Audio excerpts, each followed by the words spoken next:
আজকের রান্না লোট্টা মাছের ঘরোয়া রেসিপি। তো আজকে আমি আসসালামু আলাইকুম, সবাই কেমন আছেন? আশা করি ভালো আছেন।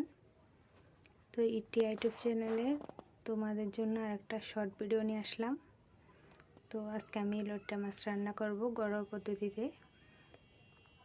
তো এখানে আমি তেল গরম করে নিয়েছি, হলুদ, মরিচের গুঁড়া, এরপরে যা যা লাগে আর কি সবগুলো দিয়ে দিলাম পরিমাণ মতো। এরপরে একটু করে পানি দিয়ে দিলাম। পানি দেওয়ার পরে ভালো করে নেড়ে ছেড়ে কষিয়ে নেব, যাতে মরিচের গন্ধটা চলে যায়, হলুদ মরিচের।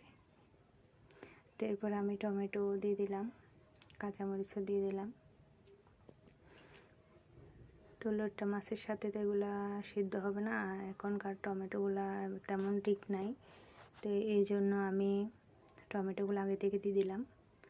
টমেটোগুলা ভালো করে সিদ্ধ হয়ে আসলে তারপর লোট্টা মাছটা দিব। আমি এখানে লবণটাও দিয়ে দিলাম, কারণ লোট্টা মাছের সাথে লবণটা দিলে লাড়াচাড়া করা যায় না।